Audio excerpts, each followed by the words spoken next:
नमस्कार, आप सभी का स्वागत विचार विमर्श में। मैं हूं मुकुल शर्मा।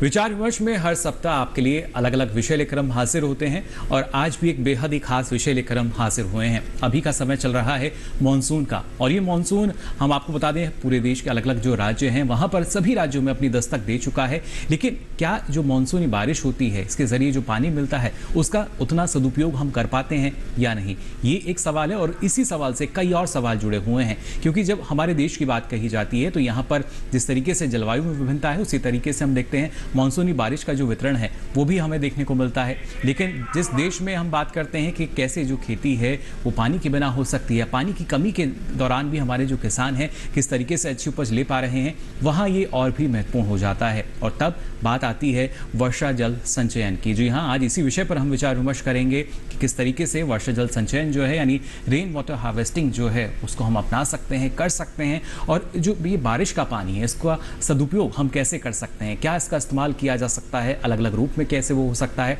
कई ऐसे सवाल हैं जिनके जवाब आपको हम देंगे और इसके लिए दो बेहद ही खास मेहमान हमारे साथ स्टूडियो में मौजूद हैं। पहले उनका परिचय आपसे हम करा दें। हमारे साथ मौजूद हैं यहाँ पर डॉक्टर मनोज खन्ना जी, आप प्रधान वैज्ञानिक हैं जल प्रौद्योगिकी केंद्र पूसा, नई दिल्ली से। बहुत बहुत स्वागत डॉक्टर मनोज। धन्यवाद। साथ ही मौजूद हैं ज्योति शर्मा जी, आप अध्यक्ष हैं फोर्स एनजीओ की, एक संस्था जो लगातार संदेश दे रही है समाज में कि कैसे पानी की बचत हम कर सकते हैं। और इसके साथ साथ देश के अलग हिस्सों से हमारे साथ जो किसान हैं वो भी जुड़ेंगे, वो भी अपना अनुभव साझा करेंगे, किस तरह की भागीदारी, किस तरह का योगदान उनका रहा है पानी को बचाने में, जो अपने आप में एक काफ़ी महत्वपूर्ण हो जाता है। और जल जीवन है, ये हम सभी जानते हैं, लेकिन इसका जो महत्व है वो इस दौरान काफ़ी समझा जा रहा है और हमारे किसान भी जानते हैं। तो ये तमाम सवाल हैं जिन पर हम आपको जानकारी देंगे। लेकिन आइए सबसे पहले एक नज़र डाल लेते हैं इस खास रिपोर्ट पर।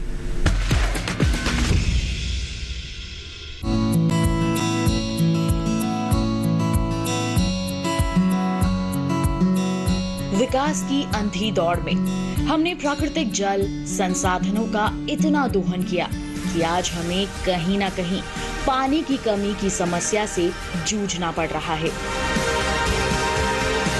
लेकिन अगर हम अभी से सतर्क हो जाएं और पानी को बचाकर उसका संचयन शुरू कर दें तो पानी की कमी की समस्या को काफी हद तक दूर कर सकते हैं।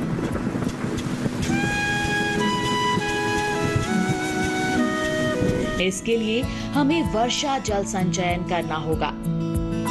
इस समय पूरे देश में मानसून के बादल बरस रहे हैं, लेकिन हम बरसात के इस पानी को इकट्ठा नहीं करते और सारा पानी बेकार हो जाता है। दरअसल वर्षा जल संचयन या रेन वाटर हार्वेस्टिंग एक ऐसी प्रक्रिया है जिसमें हम बरसात के पानी को जरूरत की चीजों में इस्तेमाल कर सकते हैं। बरसात के पानी को एक निर्धारित की हुई जगह पर जमा करके हम वर्षा जल संचयन कर सकते हैं।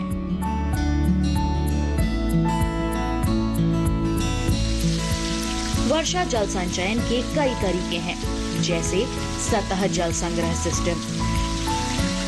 सतह जल वो पानी होता है जो बरसात के बाद जमीन पर गिरकर धरती के निचले हिस्सों में बहकर जाने लगता है।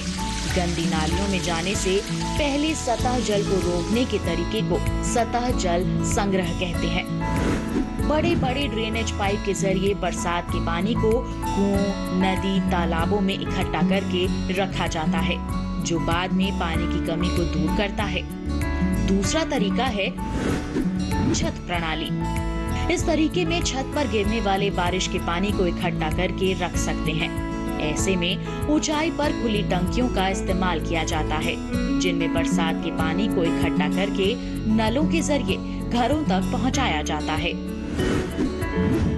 तीसरा तरीका है बांध। बड़े बड़े बांधों के जरिए बरसात के पानी को बहुत ही बड़े पैमाने पर रोका जाता है, जिन्हें गर्मियों में या पानी की कमी होने पर खेती, बिजली बनाने और नालियों के जरिए घरेलू इस्तेमाल में लिया जाता है।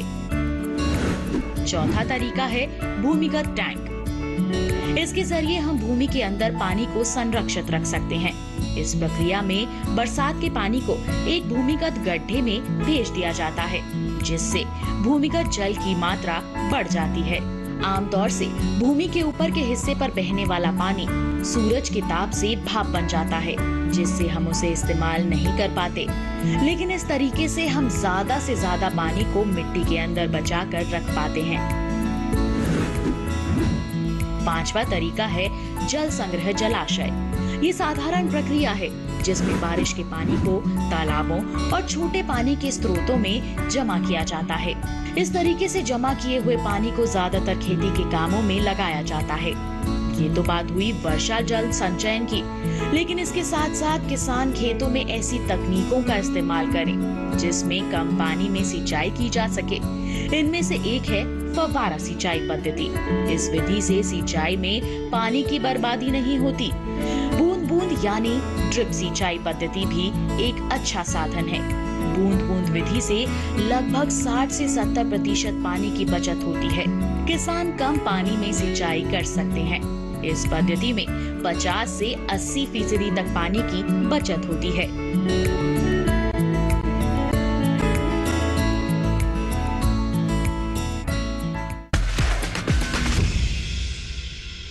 तो जाना आपने किस तरीके से अलग अलग माध्यम है जिनके जरिए हम पानी की बचत कर सकते हैं। फिर चाहे सिंचाई के जो अलग अलग साधन हैं उनकी बात की जाए, या जिस तरीके से अभी तक मानसून की भी अगर स्थिति हम देखते हैं तो वो काफ़ी बेहतर रही है कुछ एक क्षेत्रों में, हालांकि कुछ एक जगह कमी भी है। लेकिन यहाँ डॉक्टर मनोज, सबसे पहले आपसे हम जानना चाहेंगे, जिस तरीके से राजस्थान जैसे क्षेत्र की हम बात करते हैं या आसपास के जो क्षेत्र हैं वहाँ पर एक किसान को बड़ी उम्मीदें रहती हैं बारिश से जब मानसून आता है, कि ना सिर्फ अभी के लिए बल्कि आगे के लिए भी कितना फायदेमंद है मानसून, और उसके साथ साथ जो एक संदेश है कहीं ना कहीं वो किसान भी देता है वर्षा जल संचयन का।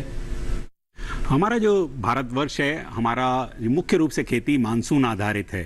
और जैसे हम सब लोग जानते हैं कि मानसून जून से शुरू होकर करीब करीब सितंबर तक चलता है, और हमारे किसान भाई यही उम्मीद करते हैं कि मानसून सामान्य रहे और जिससे उनको जो जल मिले उनसे उनकी खेती, न केवल ये वाली खरीफ सीजन की खेती और बल्कि अगली जो रबी सीजन की भी जो खेती है उसकी भी व्यवस्था हो सके। तो उस सब को देखते हुए इस समय मानसून की प्रगति संतोषजनक है। कुछ क्षेत्रों में अभी भी कम है मानसून, लेकिन उम्मीद है कि हमारे देश में इस समय मानसून पूरा सामान्य रूप से थोड़ा सा अधिक रहेगा और सामान्य रहेगा। और किसान भाइयों से तो यही अनुरोध रहेगा कि जितना पानी गिर रहा है उसका संचयन करके, संरक्षण करके और उचित उपयोग करके उसका इस्तेमाल करें, जिससे उनकी खेती अधिक से अधिक अच्छी हो और उत्पादन बहुत अच्छा हो। जी, और किस तरीके से, मतलब माध्यम क्या है इसमें अगर हम बात करते हैं कि कैसे ना सिर्फ उसका संचयन हम कर सकते हैं, कौन से ऐसे तरीके हैं जिसके जरिए हमारे जो किसान है इस बारिश के पानी को इसका संचयन जो है, संरक्षण जो है वो कर सकता है? बहुत साधारण तरीके हैं, हमारे किसान भाई बहुत लोग जानते हैं। मैं एक बार दोबारा उसको रिपीट करूंगा और बताऊंगा। जैसे ही बारिश होती है और ये बारिश होने की तैयारी हो रही है, कुछ जगह हो गई है, तो हमारे खेतों को बहुत साधारण तरीके से किसान भाइयों को, जैसे कहा जाता है खेत का पानी खेत में, तो हमारी मेड़ों की मरम्मत कर लें। कम से कम 10 से 15 सेंटीमीटर ऊंची मेड़े बनाकर और उनकी मरम्मत कर लें। और देखें, गांव में अगर तालाब है तो जिन नालियों के द्वारा पानी तालाब में जाता है उन नालियों की सफाई कर लें। बहुत खरपतवार आ जाती है, बहुत उसमें कोई सामान फेंक दिया जाता है, वो बंद हो जाती हैं, उनकी पूरी तरह सफाई कर लें, जिससे भी जितना वर्षा का जल आए वो सारा अगर हमारे यहाँ फार्म पॉन्ड है उसमें संचयन हो सके, या हमारे खेत में ही जो पानी गिर रहा है वो एक बूंद भी हमारे खेत से किसी और जगह ना जा सके। ये खेत की बात है। फिर हम बात करें गांव की, बात करें कि हमारे गांव का पानी गांव में ही रहे और जितना पानी गिर रहा है वो सारा हमारे खेती के लिए उपयोग में आ सके। उसके बाद जब अगर हमने संचयन कर लिया है उस पानी का, तो हम देखते हैं कि आज बारिश हुई, फिर एक हफ्ता या 10 दिन बाद बारिश हुई, और उस बीच में अगर आपको सिंचाई की व्यवस्था करनी है तो कोशिश करें कि उस जो पानी को इकट्ठा आपने किया है या संचयन किया है, उस पानी को कैसे हम, जैसे बैंक में आपके पैसा रहता है उसको हम बड़े ध्यान से उपयोग करते हैं, उसी तरीके से इसको उपयोग करें। चाहे वो हम बहुत ही आधुनिक तरीके से कोशिश करें कि कम से कम इस पानी की को वेस्ट करें, और अच्छे से अच्छा उपयोग करेंगे तो हम सारा पानी बचा भी सकेंगे। और कोशिश करेगी कि जो संचित पानी है वो रबी फसलों के लिए भी बचा रहे हमारे फार्म पॉन्ड में या तालाब में, और जहां पर भी हमने पानी इकट्ठा किया तो है। ना सिर्फ देखिए जो खरीफ का सीजन है अभी, वहां तो आपकी जो आवश्यकता है उसकी तो पूर्ति होगी ही, साथ ही इसके बाद का जो सीजन आता है रबी की जब हम बात करते हैं तो वहां भी आपके लिए जो पानी है वो उपलब्ध रह सकेगा। कुछ अलग अलग विकल्प आपके पास हैं, माध्यम आपके पास हैं, और सरकार की तरफ से भी कोशिश की जाती है, मदद भी जो है वो की जाती है, अनुदान भी दिया जाता है। अगर आप अपने खेत में भी अगर पॉन्ड बनवाते हैं, तालाब एक बनवाते हैं, चेक डैम, अलग अलग ऐसे माध्यम हैं जिनके जरिए आप इसको बढ़ावा दे सकते हैं। यहाँ ज्योति जी आपसे भी हम जानना चाहेंगे, जिस तरीके से आपकी संस्था भी लगातार इस बात को बढ़ावा दे रही है कि जो पानी है हमें उसको बचाना है, लेकिन जब खेती में पानी की हम बात करते हैं तो ये थोड़ा सा और चुनौती हमारे लिए हो जाती है कि कैसे किसान जो है उसको अच्छी उपज भी लेनी है, जो फसल है उसकी आवश्यकता की पूर्ति भी करनी है और पानी को भी बचाना है। कैसे ये लगातार जो संदेश है वो दिया जा रहा है? किसान के लिए एक्चुअली एक बहुत ही मुश्किल चॉइस रहती है, क्योंकि हमारी, जैसे मनोज जी ने कहा कि हम अभी कृषि प्रधान देश हैं, और वो भी ऐसा कृषि प्रधान देश जहाँ पर वर्षा के ऊपर हमारी जो डिपेंडेंस है वो बहुत ज़्यादा है जी। पर जैसे अभी बात की गई कि किसान जो है वो मैं आज आपके माध्यम से किसान को ये रीअश्योरेंस देना चाहती हूँ कि ये जो मिथ्या है कि अगर हम इरिगेशन कम करेंगे तो उसकी वजह से हमारी उपज में कमी आएगी, ये बिल्कुल एक मिथ्या है जी। अगर आप समय पर टाइमली सोइंग करें, टाइमली इरिगेशन करें तो कोई कारण ही नहीं कि आपके यील्ड में कोई कमी हो, बशर्ते आप ये करें जैसे अभी मनोज जी ने कहा कि खेत का पानी खेत में, जब बरसात हो तो उस वक्त आप माड़ बनाकर या फार्म पॉन्ड बनाकर अपने खेत के अंदर वर्षा का पानी को संचित कर सकते हैं, सिक्योरली अपनी ही जमीन के अंदर समेट के रख लें ताकि ज़रूरत पड़ने पर पौधे उसको निकाल पाएं। दूसरा, अपने खेत की तैयारी ऐसे करें, उसके ऊपर जो बेड फॉर्मेशन हो वो ऐसी हो कि जो है वो कम पानी जो है उसमें वेस्टेज मिनिमाइज हो और पानी जो है वो प्लांट के रूट जोन को मिले, वो प्लांट उसमें फ्लडेड ना रहे। और तीसरा, जैसे इन्होंने कहा गांव का पानी गांव में, कि आप प्लानिंग ऐसी करें कि आपके गांव के ऊपर पड़ने वाली एक एक बूंद पानी जो है वो किसी ना किसी माध्यम से आपकी गांव की जमीन में रिस जाए, पॉन्ड के थ्रू, या आपके यहाँ पर अगर कोई भी सूखे कुएं हों या ट्यूबवेल्स हों उनके अंदर आप बारिश के पानी को डाइवर्ट कर दीजिए थोड़ा क्लीन करके, ताकि वो ग्राउंड वाटर रिचार्ज हो जाए। आपकी जो साइड की नालियां हैं उनका तालाब कच्चा रखिए ताकि उसके थ्रू भी पर्कुलेशन हो जाए। और इस तरह का चेक डैम्स बनाइए, अगर कोई स्ट्रीम चल रही है चेक डैम्स बनाइए, बांध बनाइए, तो इस तरह से कैलकुलेट कीजिए कि आपके गांव से एक भी बूंद पानी जो है बाहर ना जाए, ताकि मॉनसून के खत्म होने के बाद जो ड्राई पोर्शन आता है उसमें आपके पौधों को जमीन की नमी के माध्यम से वो पानी मिलता रहे जिसकी उनको जरूरत है। पौधे को नमी चाहिए होता है, पानी नहीं, नमी चाहिए, तो नमी का इंतजाम कीजिए। चलिए, जिस तरीके से जितनी आवश्यकता है उसकी पूर्ति हमें करनी होगी, ना सिर्फ खेत का पानी खेत में बल्कि इसके साथ साथ गांव का पानी गांव में भी रहेगा। और खासतौर से डॉक्टर मनोज, जब से हम मान सकते हैं जो प्रधानमंत्री कृषि सिंचाई योजना जब से लागू की गई उसके बाद से एक बड़ा बदलाव हमने देखा है कि ना सिर्फ जो किसान है पानी बचाने लगा है, क्योंकि वहां पर प्रति बूंद अधिक उपज की बात हम करते हैं, हर खेत को पानी पहुंचाने की बात हम करते हैं, तो उस लिहाज से भी काफी महत्वपूर्ण है।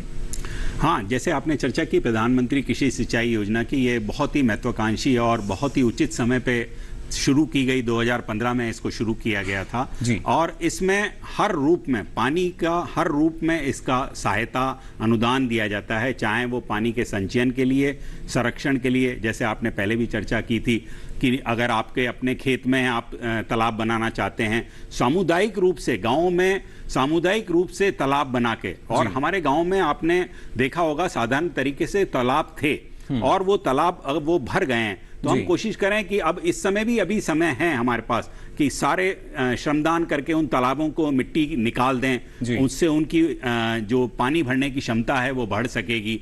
और उसके बाद इन तालाबों को बनाने के लिए आपको अनुदान भी मिलता अपने रूप से, अगर आप अपने खेत आपका बड़ा है और आप बनाना चाहते हैं या आप सामुदायिक रूप से बनाना चाहते हैं, उसके लिए भी अनुदान मिलता है। आप अपने जिला कृषि अधिकारी या जिला बागवानी अधिकारी से संपर्क करें कि हम ये बनाना चाहते हैं। अब उसके बाद मैंने आपको ये चर्चा में बताया था कि इस पानी को इस्तेमाल करने के लिए जो आधुनिक विधियां हैं, चाहे वो फव्वारा सिंचाई हो, टपक सिंचाई हो, अंडरग्राउंड भूमिगल आपकी पाइपलाइन हो, जी। उस पानी को जहां तालाब से आपके खेत तक ले जाने में अगर आप कच्ची नाली में उस पानी को, ऐसे कीमती पानी को ले जाएंगे तो करीब करीब 30 से 40% पानी तो नालियों में ही रह जाएगा। जी। तो उसकी बजाय आप अंडरग्राउंड पाइपलाइन लगाएं या भूमिगत पाइपलाइन जिसे कहा जाता है, और उसमें भी आपको हर तरह की सहायता मिलती है। जी। और इसलिए मेरा तो किसान भाइयों से अनुरोध है कि ये समय आपको जून, जुलाई, अगस्त, सितंबर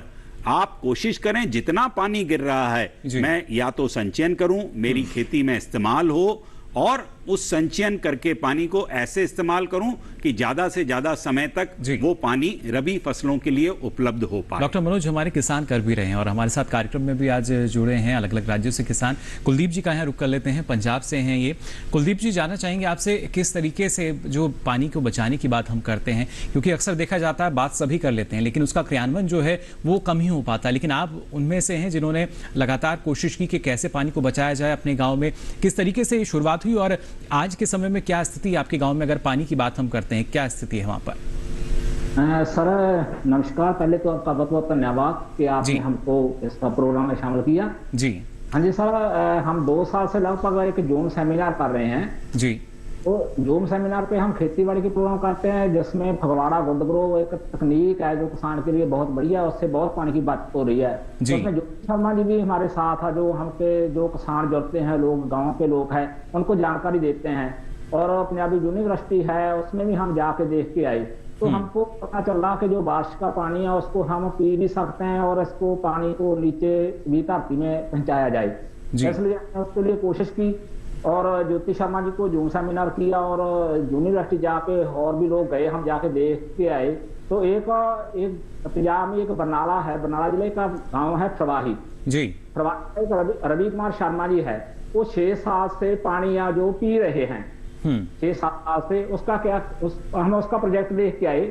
उसके बाद अपने घर में बनाया कि हमने आप कोठी ऐसी नया मकान बना रहे हैं, उसमें हमने एक पानी को पीने के लिए बनाया है। नीचे वो जो छत्तों का पानी है, पहले उसको 10 मिनट बाहर चला जाएगा, फिर उसको स्टोर हो जाएगा। तो ना सिर्फ खेती में बल्कि उसको पिया भी जा सकता है, घर में उसको हम पी सकते हैं। आपने इस तरह का एक प्रोजेक्ट तैयार किया है?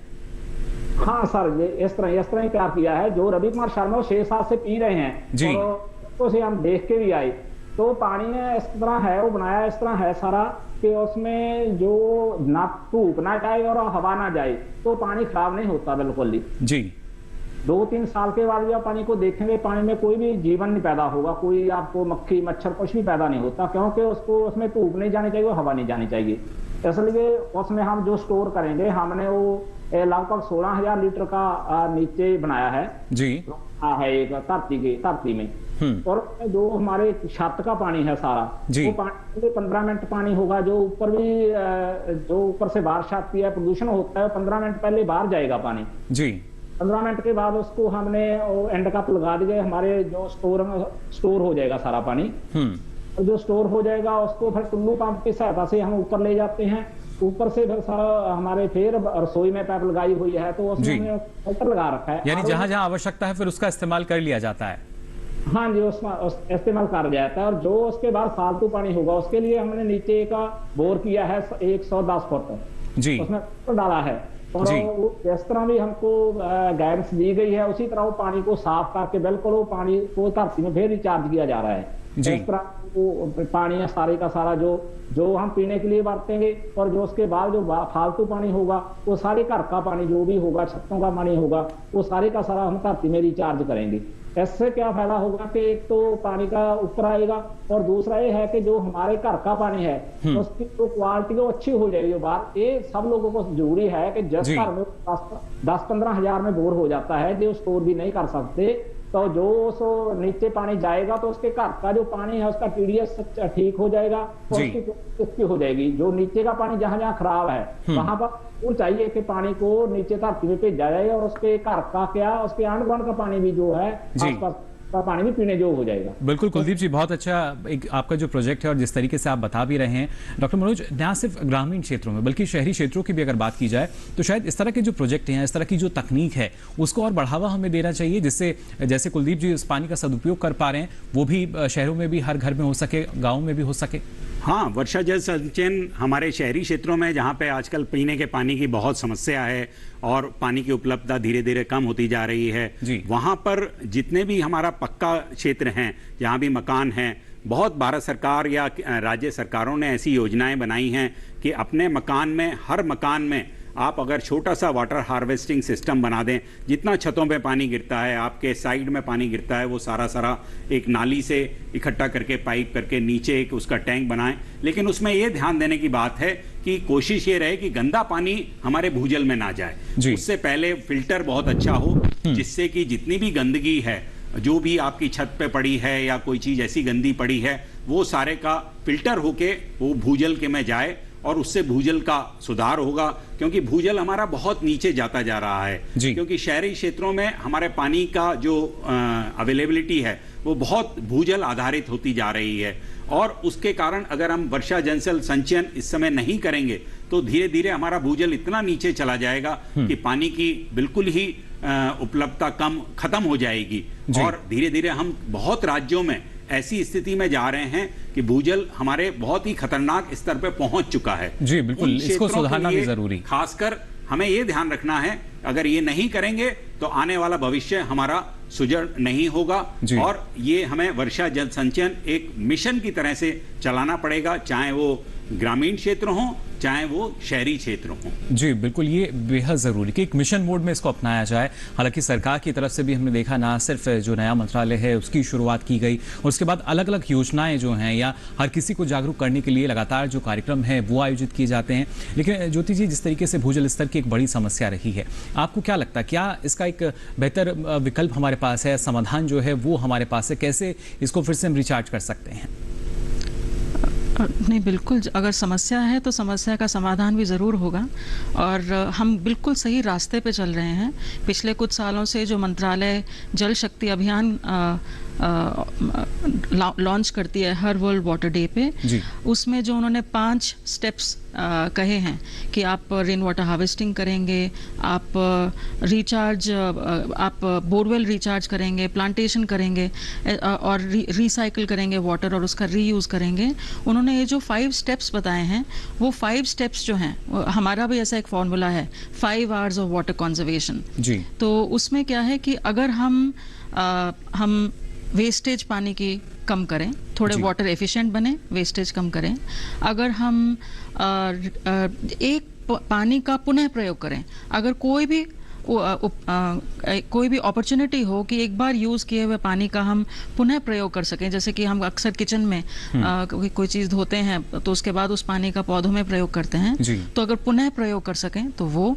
तीसरा आर क्या हो सकता है, रिचार्ज टू ग्राउंड वाटर, जिसके बारे में अभी हमने बहुत की, तालाब के through, check dams, rain water harvesting, हर संभव प्रयास से रिचार्ज टू ग्राउंड वाटर करें।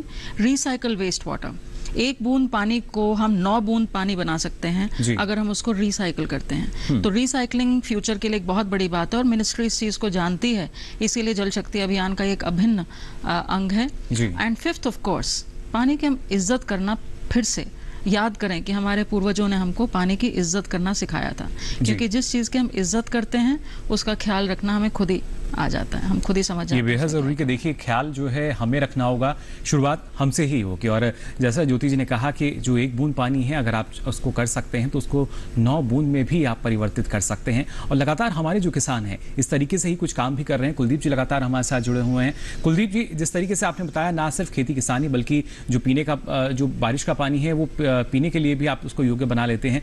कई जगह देखते हैं कि जो खारे पानी की समस्या रहती है, वहाँ भी क्या हम मान सकते हैं कि इस तरह से अगर जो प्रोजेक्ट हैं वो शुरू किए जाएं, इस तरह के जो तकनीक है अपना ली जाए, तो शायद ये समस्या दूर होगी और भूजल स्तर में भी सुधार होगा?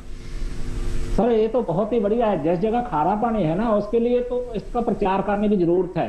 और जो गाँव के लोग हैं उसकी प्रॉब्लम है कि इसमें जो खर्चा आता है, खर्चा काफी आ जाता है, उसकी प्रॉब्लम है। इसमें जो कुछ समय है, जो संस्थाएं काम कर रही है, जैसे खालसा एड है, उसका बहुत काम है। उस तरह की जो संस्था है जिनके पास फंड है, जहाँ सरकार है, जगह पर एक प्रॉब्लम है, उस जगह पर उसके वो जाके 2-4 घरों में, 5 घरों में इस तरह के प्रयोग करके दिखा दें तो फिर लोग अपने आप कर लेंगे। और एक मैं और कहना चाहूंगा, जो भी लोग नया घर बनाते हैं वो पूरा बना लें, कि वो जब नया घर बनाएंगे तो पानी को इस तरह कर लें। एक और बात है सर, जो रिसाइकल की बात चल रही है कि रिसाइकल कैसे किया, एक संगे खालसा गांव है पंजाब में जी, तो क्या है कि उसके लोग यूके के वहाँ के है NRI लोग, उन्होंने इस तरह किया है कि जो भी सारे गांव का पानी है, जो नीचे का जो घरे के गलियों का पानी है, गंदा पानी है, वो सारे का सारे को रिसाइकल करके उसको साफ करके फिर पाइप उसकी चली जाती है, उस पानी से फिर सारे गांव के द्वारे उसकी पाइप लगा दी,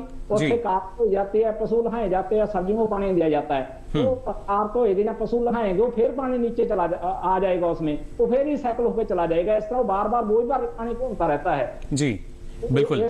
बार पानी का बहुत बढ़िया तरीका है जी, इस पर भी काम किया जाए तो बहुत अच्छा है सर, काफ़ी अच्छा होगा। और आप भी लगातार, हम कह सकते हैं कि अच्छा सराहनीय कार्य जो है वो आप लगातार कर रहे हैं, दूसरे किसानों को भी आप प्रेरित कर रहे हैं। फिलहाल कुलदीप जी, आप हमारे साथ जुड़े, इसके लिए आपका बहुत बहुत आभार। और भी किसान हैं हमारे साथ जो आगे कार्यक्रम में जुड़ेंगे, अपना अनुभव जो हमारे साथ साझा करेंगे, किस तरीके से उनका एक महत्वपूर्ण योगदान रहा है, और वही हम सब के लिए प्रेरणा स्रोत भी, क्योंकि हमें भी अब आगे आना होगा इस पानी को बचाने के लिए, वर्षा जल संचयन करने के लिए। एक छोटे से ब्रेक के लिए रुक रहे हैं, बहुत जल्द हाजिर होंगे। आप बने रहिए दूरदर्शन किसान पर।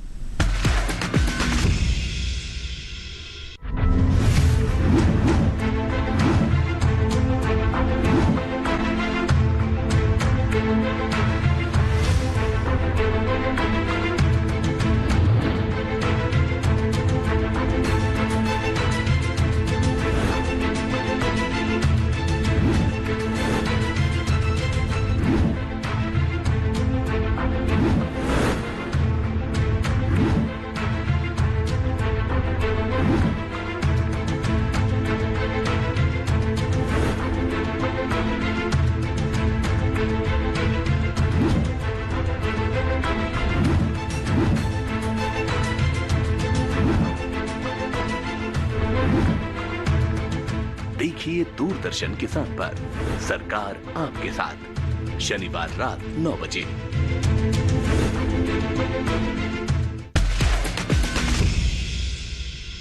ब्रेक के बाद आप सभी का एक बार फिर स्वागत विचार विमर्श में। आज लगातार हम बात कर रहे हैं वर्षा जल संचयन की, रेन वाटर हार्वेस्टिंग, और किस तरीके से अब देखिए ये बात जो है हमारा किसान भी समझ चुका है, अपना योगदान वो इसमें दे रहे हैं, कैसे बारिश का जो पानी है उसका सदुपयोग कर सकते हैं। ब्रेक पे जाने से पहले हमने बात की थी कुलदीप जी से, जो कि पंजाब के एक सफल किसान थे। अब आइए रुक कर लेते हैं राम लखन जी का, ये हरियाणा के नुमेवास से हमारे साथ जुड़े हैं। राम लखन जी, बहुत बहुत स्वागत आपका विचार विमर्श में। जानना चाहेंगे आपसे किस तरीके से आप पानी की बचत कर रहे हैं और इसको कैसे इस्तेमाल करते हैं। फिर जो बारिश का पानी है जी, इसको इकट्ठा किया जाए जी, कैसे इकट्ठा करते हैं आप इसको? इसका गड्ढा कर लिया जाए जी, और फिर उसके बाद उसका इस्तेमाल कैसे किया जाता है? सिंचाई के उससे उसमें खेत में प्रयोग किया जाए जी। लेकिन कई किसान ऐसे हैं जो सतही सिंचाई करते हैं, कि जो कच्ची नालियां हैं उसमें पूरी तरीके से जो पानी है बहता रहता है। आप किस तरीके से करते हैं? हम तो इसी तरीके से करते हैं जी, कम से कम वो हो। चलिए, पानी जो है उसका कम से कम इस्तेमाल, यानी प्रति बूंद अधिक उपज जो है वो हम ले सकें। हमारे जो किसान हैं इस दिशा में आगे बढ़ रहे हैं। और खासतौर से डॉक्टर मनोज, कहीं ना कहीं एक किसान को आवश्यकता ये होती है कि हमें मदद किस तरीके से मिल सकती है, और मदद ये ज़रूरी नहीं कि वो सिर्फ अनुदान के रूप में हो, बल्कि जानकारी भी अगर उनको मिल जाए, इस इंतज़ार में एक किसान रहता है, आधुनिक तकनीक की जानकारी उन तक पहुँचे, प्रशिक्षण उनको मिल जाए, तभी शायद हम मान सकते हैं कि वर्षा जल संचयन जो है उसका महत्व और बेहतर तरीके से किसान समझ पाता है। हाँ, हमारा किसान बहुत जानकार है, बट साथ साथ उसको प्रशिक्षण की बहुत आवश्यकता रहती है। तो हमारी कोशिश रहती है, बहुत से भारतीय कृषि अनुसंधान परिषद या भारतीय कृषि अनुसंधान संस्थान के बहुत सारे छोटे छोटे केंद्र हैं, और हमारे जो कृषि विज्ञान केंद्र हैं जो हर जिले में एक है, वो वर्षा जल संचयन या वर्षा का पानी का कैसे उचित उपयोग करें या पानी को कैसे उचित तरीके से लगाएं, इस तरह का प्रशिक्षण हमारे किसान भाइयों के लिए करते हैं।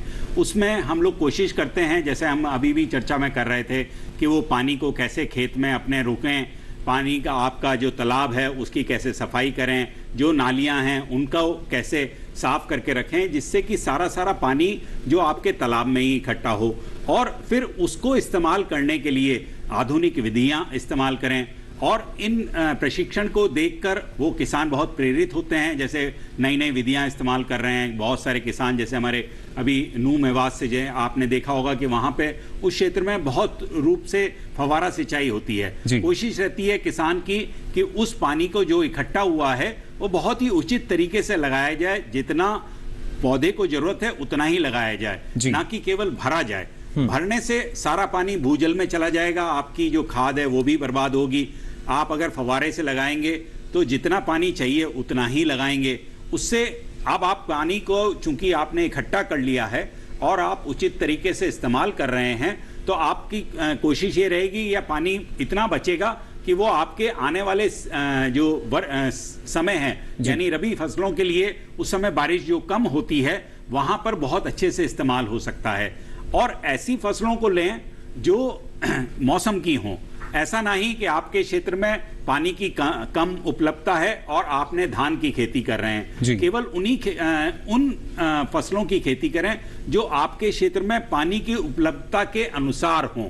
जैसे अगर पानी कम उपलब्ध है तो कम पानी पीने वाली फसलों का आप उगाएं और कोशिश करें कि जितना बारिश का पानी बच रहा है, पानी इकट्ठा हो रहा है, उसे अच्छी तरीके से इस्तेमाल करें, जिससे कि आपका और आपकी क्रॉप अच्छी रहे, आपकी फसल अच्छी रहे। जी बिल्कुल। तो देखिए, ना सिर्फ फसल अच्छी रह सकती है बल्कि सबसे महत्वपूर्ण जो इसकी आर्थिकी अगर हम समझते हैं तो आपकी जो लागत है वो कम हो जाती है। और ये खासतौर से ज्योति जी अगर देखा जाए, फिर चाहे हम ड्रिप की बात करें या स्प्रिंकलर की बात करें, इनके जरिए भी जो किसान है वो जान चुका है कि कैसे उसको पानी की बचत करनी है। लेकिन जब वर्षा जल संचयन की हम बात करते हैं तो आवश्यकता रहती है उस तरह की तकनीक या जो प्रशिक्षण है वो मिले। तो क्या आपके द्वारा या आपकी संस्था के द्वारा भी इस तरीके से जो जानकारी है वो दी जाती है अलग अलग जगहों पर?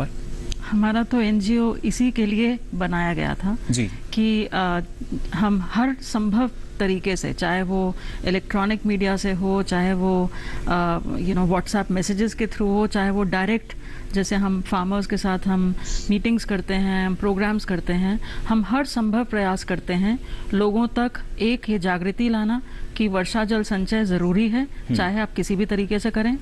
दूसरा, कैसे करें, अपने घर में कैसे करें, अपने खेत में कैसे करें, गांव में कैसे करें, शहरी रूप में अगर शहर के आप प्राधिकारी हैं तो आप कैसे कर सकते हैं। तो हम उनकी टेक्निकल सपोर्ट भी देते हैं, ड्राइंग, डिज़ाइन देना, और फिर कि आप उसके लिए सरकार में कहाँ कहाँ प्राविधान है जिनसे कि आप फंडिंग का सपोर्ट ले सकते हैं और आप कुछ खर्चा खुद करें और कुछ खर्चा सरकार जो है अपनी अलग अलग स्कीम्स के द्वारा आपकी कैसे मदद कर सकती है। तो हमारा एनजीओ फोर्स जो है, हम गाँव में और शहर में हर जगह इसका प्रचार भी करते हैं और मदद भी करते हैं, कंस्ट्रक्शन करते हैं, मेंटेन करते हैं, मतलब हर वो काम जो ज़रूरी है इसके लिए, डेमोन्स्ट्रेशन क्रिएट करने के लिए या सपोर्ट क्रिएट करने के लिए हम हर वो काम करते हैं। और आप में से कोई भी हमसे जुड़ना चाहे इसके लिए मोस्ट वेलकम।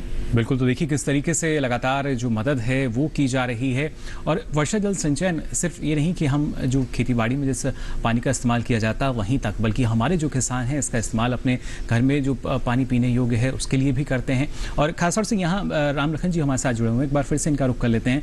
रामलखन जी, जानना चाहेंगे आपसे, कुछ किसानों को इस तरह की धारणा बन जाती है कि अगर हमने खेत में ज़्यादा पानी दिया है तो तभी फसल अच्छी होगी, क्या कहना चाहेंगे आप? क्या अगर पानी कम मिलता है तब फसल अच्छी नहीं हो पाती? ज्यादा देंगे तो वो बेकार ही तो जाएगा जी। जी बिल्कुल, बहुत सटीक शब्दों में वो देखो उतने। जी रामलखन जी, बहुत सटीक शब्दों में आपने बात कही कि ज़्यादा पानी वो तो बेकार ही जाएगा। खासतौर से यहाँ डॉक्टर मनोज आपसे भी हम जानना चाहेंगे, क्योंकि लगातार जो कोशिशें वो की जाती हैं, जैसा आपने कहा कि सरकार द्वारा भी, और एक मिशन मोड जो है वो ज़रूरी हो जाता है। हर कोई पानी बचाने के लिए हम मान सकते हैं कि एक जिम्मेदारी सबकी है, लेकिन वर्षा जल संचयन में जो भागीदारी है किस तरीके से उसको हम बढ़ा सकते हैं? देखिए, ये सबकी जिम्मेवारी है। ये मतलब चाहे वो शहरी क्षेत्र के नागरिक हों या जो हमारे गांव के किसान हैं, सबकी जिम्मेवारी है कि जो वर्षा का पानी गुजर रहा है और निकल रहा है, क्योंकि हमारा पूरा जो वो पानी का चक्र है हमारे देश का, वो सिर्फ जून जुलाई अगस्त हमारे पूरे मुख्य नॉर्थ और सेंट्रल इंडिया में जिससे पानी आता है मानसून से, दक्षिण पश्चिम मानसून, हाँ, जिसे कहा जाता है कि जून जुलाई अगस्त सितंबर में ही बारिश होगी और उस पानी को किसी तरह भी हमें इकट्ठा करना है। अगर हम जाने देंगे तो वो पानी बहता हुआ नदियों से होते हुए समुद्र में चला जाएगा और वो न केवल आपके लिए बेकार है और पूरे क्षेत्र के लिए बेकार हो जाएगा। तो हमारी कोशिश रहे कि या तो हम खेती में उसको अच्छे से इस्तेमाल करें, नहीं हो रहा है तो हम उसको भूजल का स्तर बढ़ाने के लिए भी इस्तेमाल करें।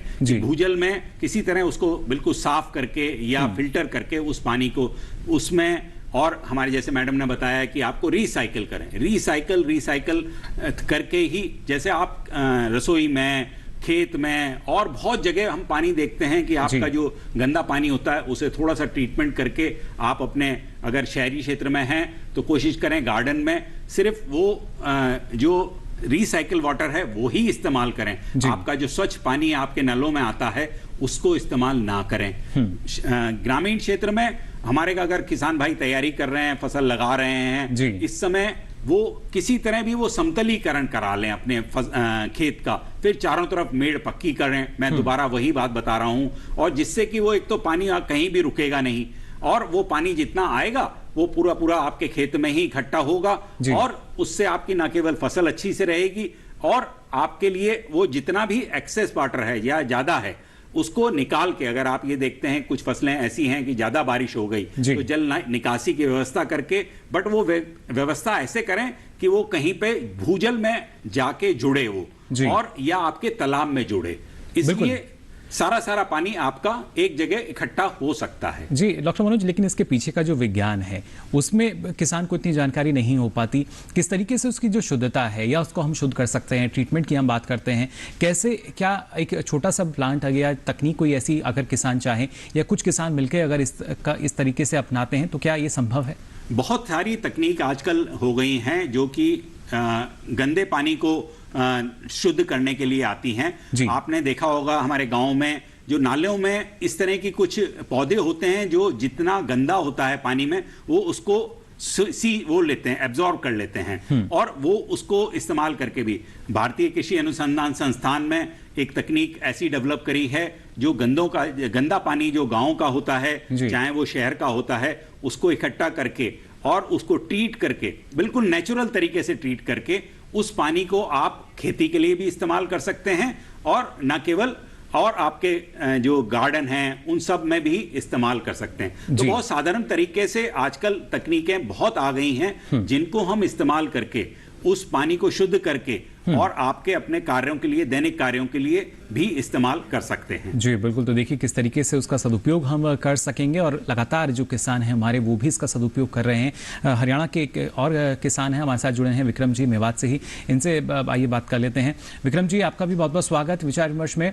जानना चाहेंगे आपसे किस तरीके से, जी नमस्कार, किस तरीके से आपको लगता है कि जो वर्षा जल संचयन है, जो बारिश का पानी है, इसको हमें बचाना होगा और इसकी भी हर एक बूंद जो है वो कीमती है?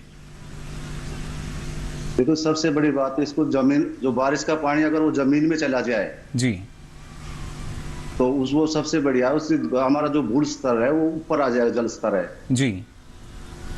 तो जैसे मैंने अपने घर में कर रखा है, जो पहले मेरे बोरिंग था एक, तो मैंने अपने घर का पानी उसमें डाल रखा है बोरिंग में जी। हाँ, तो उससे क्या है कि जो जल स्तर हमारा ऊपर आ जाएगा। खेत समतल होने चाहिए जी जी, जो हमारे खेत है बिल्कुल समतल होने चाहिए, जिससे हमारा खेत का जो बारिश का पानी वो हमारे खेत में रुक जाए जी। विक्रम जी, लेकिन आपको लगता है जो बाकी किसान है इस तरीके से जो प्रक्रिया है या तकनीक है इसको नहीं अपना पाते हैं और बारिश का जो पानी है वो बेकार चला जाता है? हाँ बिल्कुल है जी। अभी हमारे जैसे यहाँ है जो फोर्स एनजीओ है जी, इन्होंने काफी जो लोगों को जागरूक किया है और इसका काफी असर देखने को मिल रहा है जी। जी, जाहिर तौर पर जो असर है वो अब लोग जैसे जी, हाँ जी बिल्कुल, हमारे फोर्स एनजीओ वाले बताते हैं जी, यहाँ लोगों को जागरूक करते हैं, उनका काफी असर देखने को मिल रहा है जी। जी, अगर आप बताना चाहें किस तरह का असर आप देखते हैं उसको। जैसे पहले हमारे फ्लड इरिगेशन करते थे जी, तो उसमें बहुत ज्यादा पानी बर्बाद होता था। अब ज्यादातर लोग मिनी स्प्रिंकलर के ऊपर आ गए जी, जिससे हम 90% तक पानी बचा सकते हैं जी। बिल्कुल। दूसरा, खेत में गोबर की खाद डालते हैं जिससे पानी खेत के अंदर नमी बनी रहती है जी जी, और कम पानी की जरूरत पड़ती है। और जैसे बताते हमारे यहाँ, जैसे वो पहले समय समय पर वो पानी ना देकर लगातार पानी चलाते रहते थे जी, बिल्कुल। तो उनको जैसे बताया गया कि समयबद्ध पानी देना चाहिए, जैसे जब जरूरत हो फसल को तो ही पानी दे जी, वरना पानी बहुत ज्यादा व्यर्थ होता है और उसका फसल को कोई फायदा नहीं होता, नुकसान करता है वो। बिल्कुल, ये बात हर एक किसान तक जानना ज़रूरी कि जो पानी है अगर हम ज़्यादा दे रहे हैं तो वो बेकार ही होगा, फसल को नुकसान पहुंचा सकता है, उससे फ़ायदा नहीं हमें हो पाएगा। ज्योति जी, आपसे भी हम जानना चाहेंगे, जिस तरीके से अभी अपना जो अनुभव है विक्रम जी हमारे साथ साझा कर रहे थे, किस तरीके से क्या चुनौतियाँ भी आपको इसमें कुछ नज़र आती हैं कि जब रेन वाटर हार्वेस्टिंग के बारे में किसानों को बताया जाता है तो एकदम से वो तैयार नहीं हो पाते या इस बात को नहीं समझते कि यही पानी है जिसका सदुपयोग हम कर सकते हैं या इसको रिसाइकिल करके आगे भी हम इसका इस्तेमाल कर सकते हैं? बिल्कुल, यहाँ पर 2-3 प्रॉब्लम्स जो हैं वो अपना सर उठाती हैं जी। एक तो ये है कि हमारी मानसिकता ये है कि पानी का इंतज़ाम करना सरकार की जिम्मेवारी है, और इसीलिए हर व्यक्ति ये सोचता है, चाहे वो किसान हो चाहे वो शहरी हो, हर व्यक्ति ये सोचता है कि ये जिम्मेवारी सरकार की है, इसलिए हम इसमें भागीदार नहीं हैं। दूसरा जो है, लोगों के मन में ये धारणा है, एक गलत धारणा है कि ज़मीन के नीचे बहुत पानी है, आप जितना भी निकाल दोगे ज़्यादा से ज़्यादा क्या होगा, थोड़ा और गहरा जाना पड़ेगा। पर मन में ये विचार है उनके कि पानी है और बहुत पानी है, और अगर हम जितना गहरा जाएंगे हमें पानी मिलता रहेगा जी। तो ये दोनों जो, और तीसरा ये है कि लोग आप आसपास देखते हैं कि वो इतना पानी बहा रहा है, ये फैक्ट्री इतना पानी ले रही है, हमारी वजह से पानी का स्तर कम नहीं हो रहा, दूसरों की वजह से कम हो रहा है। तो ये जो ब्लेम गेम है, ये एक तीसरी प्रॉब्लम है कि हर व्यक्ति दूसरे के ऊपर दोष डालता है, अपना उस जो रोल है उसमें उसको नहीं एक्नॉलेज करता। तो उसमें वो परेशानी हमें आती है जब हम लोगों को जागरूक करते हैं। पर मुझे खुशी है इस बात की कि इन पिछले कुछ सालों में शायद हर तरफ से इतना सुनने में आ रहा है पानी की प्रॉब्लम को लेकर, और लोगों को ये बात समझ में आ गई है कि भारत की जो आगे, जो बहुत तेज़ी से भारत देश आगे बढ़ रहा है, उसकी तेज़ ग्रोथ में अगर कोई बाधा है तो वो पानी का बाधा है। और इसीलिए मुझे ऐसा लग रहा है कि अब जब हम लोगों को समझाते हैं तो लोगों को बात जल्दी समझ में आती है। दूसरा ये है कि मैंने देखा है कि प्योर लर्निंग, तो अगर हमें किसानों को समझाना है तो हमारी कोशिश ये रहती है कि जैसे आपने अभी विक्रम जी से बात की, रामलखन जी से बात की, तो अब यही किसान जो है यही दूसरे किसानों को समझाते हैं, तो हमारी कही हुई बात से ज़्यादा उस बात का असर होता है। तो ऐसे ही अब हम कोशिश ये करते हैं कि हम प्योर चैंपियंस क्रिएट करें, ऐसे लोग क्रिएट करें जो उन्हीं के कम्युनिटी के हों और वो अपनी सक्सेस स्टोरी उनसे शेयर करें, स्वयं शेयर करें, हमारे माध्यम से नहीं, स्वयं बात करें, और उससे बहुत असर होता है।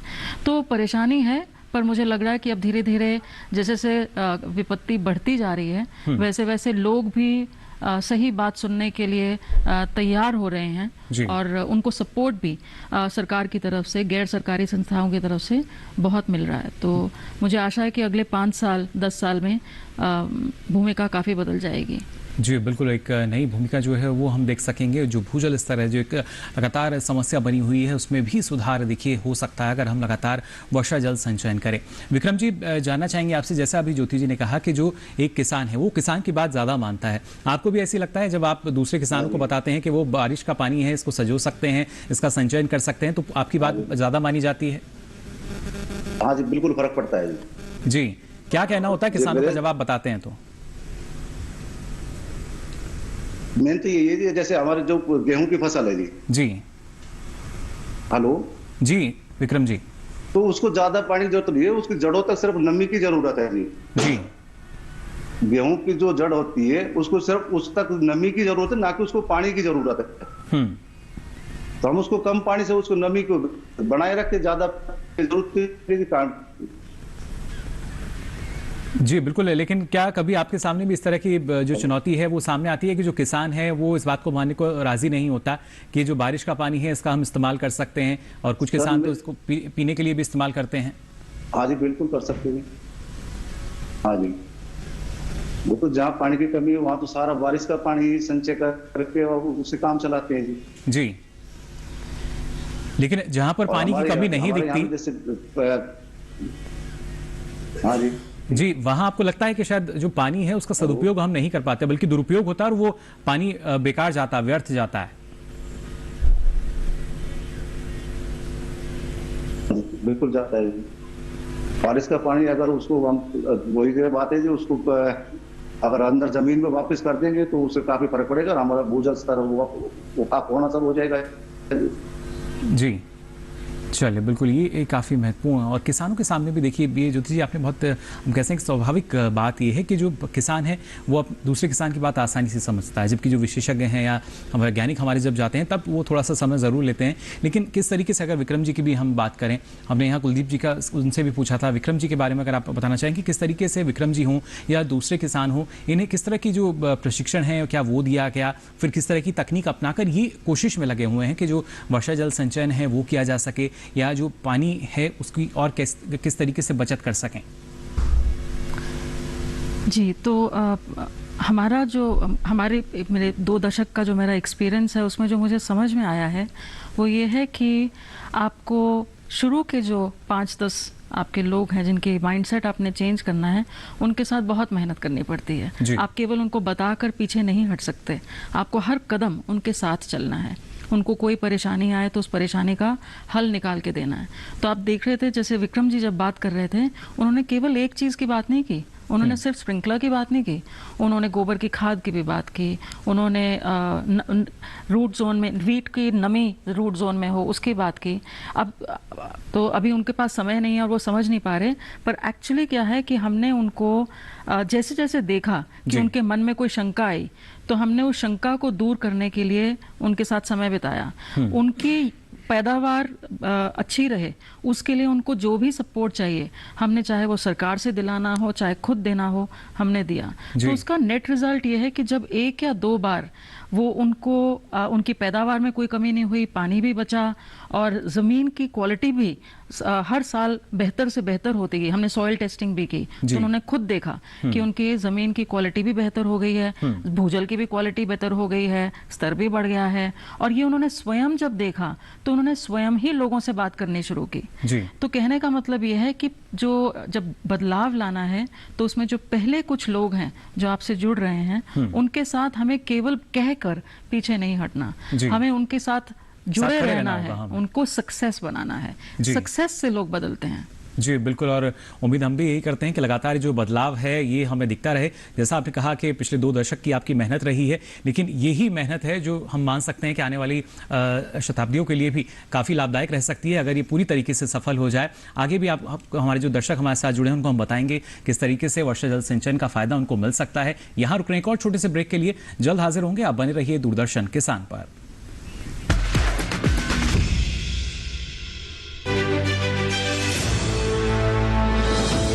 खुशहाल होंगे खेत,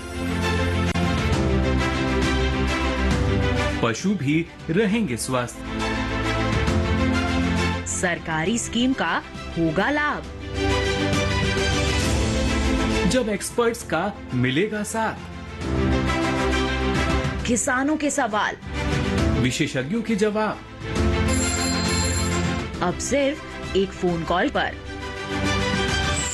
देखिए अपना खास प्रोग्राम। हमारे टोल फ्री नंबर हैं 1800-113060, 1800-113061। हेलो किसान, सोमवार से शुक्रवार शाम 6 बजे सिर्फ दूरदर्शन किसान पर। ब्रेक के बाद आप सभी का एक बार फिर स्वागत विचार विमर्श में। आज लगातार हम बात कर रहे हैं वर्षा जल संचयन की, किस तरीके से जो बारिश का पानी है इसका सदुपयोग किया जा सकता है। यहाँ डॉक्टर मनोज जानना चाहेंगे आपसे भी हम किस तरीके से जो प्रशिक्षण है वो काफ़ी महत्वपूर्ण होता है। और अभी जिस तरीके से हम मान सकते हैं जो बारिश का मौसम है वो चल रहा है, मानसून जो है हर राज्य में दस्तक दे चुका है, तो क्या ऐसे में भी किस तरह का जो प्रशिक्षण है वो आयोजित किया जाता है जिससे किसान जागरूक हो सकें? हाँ, इस वर्षा जल संचयन को अगर हम एक अकेले रूप में नहीं दे सकते, इसे हमें इंटीग्रेटेड वे में देखना पड़ेगा। उसमें सब चीज़ है, पानी का संचयन है, संरक्षण है, उचित फसल का चयन है और पानी जमीन की लेवलिंग है, प्रॉपर हमने उचित जो वो है उसकी गुणवत्ता वाले बीज हैं, प्रॉपर उसकी मैनेजमेंट है, इन सब को मिलाकर और साथ साथ उसका उचित प्रशिक्षण समय समय पर उसको किसान भाइयों को हम लोग भी जाकर किसानों के खेत में भी जाके प्रशिक्षण देते हैं और या उनको भी आमंत्रित करते हैं अपने संस्थानों में या कृषि विज्ञान केंद्रों में, और उनको सारे सामूहिक रूप से अगर हम ये समझा पाते हैं कि ये पानी का असर बहुत लंबे समय तक जाने वाला है, इससे आपको अगर उचित पानी दिया, पानी इकट्ठा किया, संचयन किया, संरक्षण किया और उचित तरीके से उपयोग किया और उचित तरीके से लगाया पानी को, और उचित आपने खाद दी, का ज़्यादा खाद देने से भी कोई फ़ायदा नहीं हुआ, ज़्यादा पानी देने से कोई फ़ायदा नहीं हुआ। इन सबको सामूहिक रूप से इंटीग्रेटेड वे में अगर हम तैयारी करते हैं तो हमारा किसान ये देखता है कि अंत में उसकी फसल भी बहुत अच्छी होती है, उसे उत्पादकता बहुत अच्छी मिलती है और दाम भी बहुत अच्छा मिलता है और कम दाम में।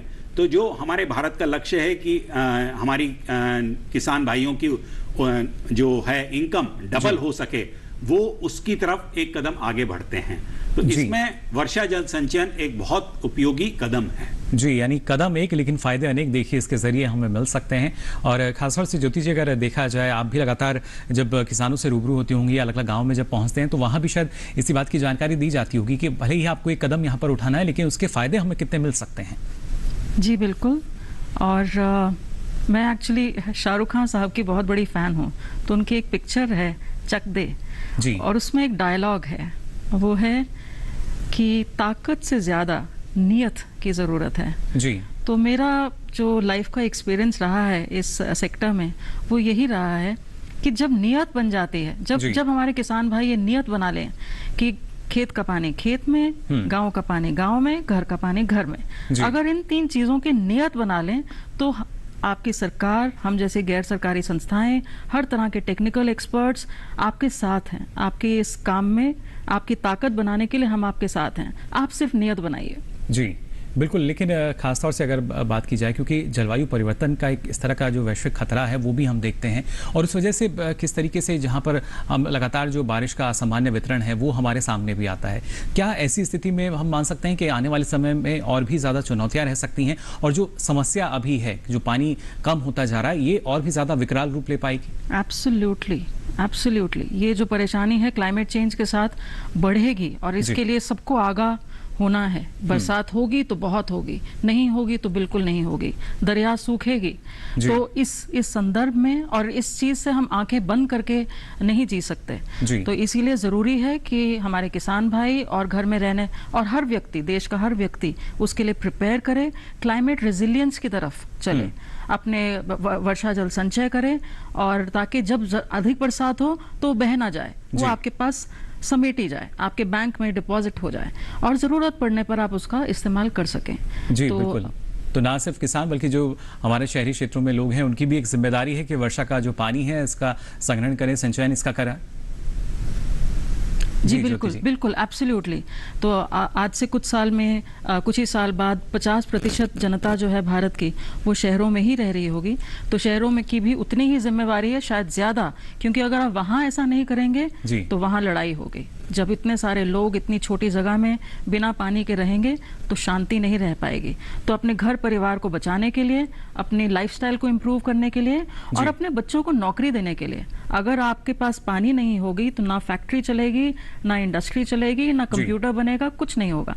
तो इसीलिए शहरी लोगों की शायद ज्यादा जिम्मेवारी है, क्योंकि उनके पास पैसा भी है, समझ भी है, और उनको न केवल अपने यहाँ पर अपने गाँव, पीछे जो अपने गांव हैं उनके लोगों को भी पूरा सपोर्ट करना है कि वो हर प्रकार से वर्षा जल संचय करें। और सबसे महत्वपूर्ण ये कि जो आवश्यकता है पानी की वो हम सबकी है, फिर चाहे हम गांव की बात करें, शहरों की बात करें, जो पानी है वो सब जगह एक सा है, उसका जो महत्व है वो एक है। और खासतौर से डॉक्टर मनोज आपसे भी जहाँ जानना चाहेंगे, लगातार जो जागरूकता है वो फैलाई जा रही है, किस तरीके से पानी की बचत हम कर सकते हैं। वर्षा जल संरक्षण जो है, आपने बताया कि किसानों की जो आमदनी है इसके जरिए भी दोगुनी हो सकती है, और किस तरीके से यहाँ पर अब हमें कदम उठाने होंगे जिससे आने वाले समय में इस तरह की जो समस्याएं हैं, चुनौतियां हैं, वो हमें नजर ना आए।